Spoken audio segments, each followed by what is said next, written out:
গত বৃহস্পতিবার রাতে নোয়াখালীর একটি সুপার মার্কেটে সোনার দোকানে ব্যাপক চুরি হয়েছে। জানা গেছে, অজ্ঞাত পরিচয় চোরেরা রাতের অন্ধকারে ঢুকে প্রায় ১২০ ভরি স্বর্ণ চুরি করেছে। চুরির ঘটনায় স্থানীয় ব্যবসায়ীরা ক্ষোভে ফেটে পড়েছেন। ঘটনাস্থল পরিদর্শন করে জানা যায়, চুরি হওয়ার খবর ছড়িয়ে পড়ার পর মার্কেটের প্রায় ৬০০ দোকান বন্ধ রাখা হয়েছে। ওদের স্বপ্ন পূরণে পাশে থাকতে পেরে আমরা গর্বিত। ব্যবসায়ীরা সড়ক অবরোধ করে তাদের নিরাপত্তা ও বিচার দাবি করছেন। মার্কেটে একটা চুরি হয়েছে, ওটা কোনো দামে দিচ্ছে না তারা। কারা দিচ্ছে না? কোনো গায়ে লাগতেছে না। কারা? কর্তৃপক্ষ, কমিটি, তার কোনো গায়ে লাগতেছে না। এত বড় একটা কাহিনী ঘটছে।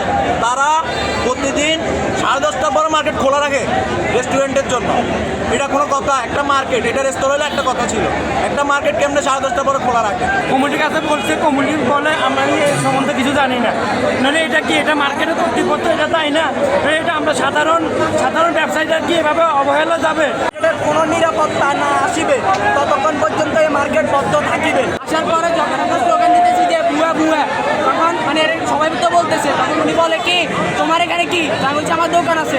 বলে যে তোমার দোকানে কিছু হয়েছে নি? তো এটা কোন মানে, এটা কি কথাটা কি অ্যাঙ্গেলে বুঝেছে আপনি? মানে ওনা বলছে আমার কি, আমার তো দোকান না, জানি সেই তো বুঝতে। এত বড় চুরির ঘটনায় শহরের ব্যবসায়ীদের মধ্যে ভয় ও উদ্বেগ সৃষ্টি করেছে। মার্কেটের নিরাপত্তা ঠিক রয়েছে জানিয়ে দোষীদের দ্রুত আইনের আওতায় আনার দাবি মার্কেটের ব্যবসায়ী সমিতির নেতাদের। মার্কেটে যে সার্ভিস চার্জ দেয়, সার্ভিস চার্জের বিষয়ে যে কথাটা কারো যদি ভুলে থাকে, সার্ভিস চার্জ যেটা দেয় এটা ঠিক আছে, কিন্তু সার্ভিস চার্জের বদলে আমরা এখানে সিকিউরিটি ব্যবস্থা আছে, বিদ্যুৎ বিল থেকে আমাদের সার্বজনীন নিরাপত্তা ব্যবস্থা আছে। এখন কেউ মন করা যদি কিছু বলে থাকে, এটা তার ব্যক্তিগত বিষয়।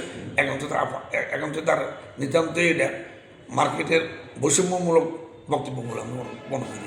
এবং মার্কেটের যদি এই জাতীয় ঘটনা ঘটতো তাহলে অহরহ ঘটতো, কিন্তু আমাদের মার্কেটে তো এই জাতীয় 9 বছর 9.5 বছরের মধ্যে কোনো একটাই জাতীয় কোনো ঘটনা নাই। এবং হঠাৎ করে একটা ঘটনা ঘটছে।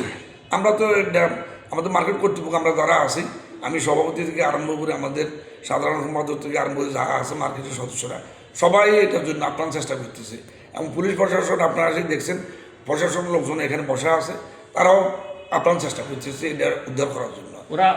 এখন তো এটার সময় লাগবে, সমন্বিত হবে। এটা আমরা সিসি ক্যামেরা যেটা দেখেছি, এটা আন্তঃজেলা ডাকাত সদস্যরা এটা করছে। এরা সারা বাংলাদেশে এই কাজগুলো করে। তারা তো ডিবি অলরেডি থানা পুলিশ তো ওদেরকে চিনতে পারছে।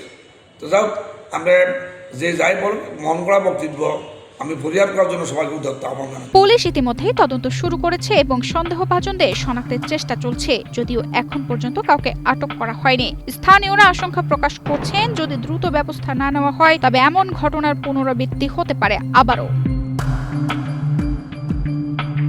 তানজিদা রহমান, ইনায়া, বাংলাদেশ প্রতিদিন।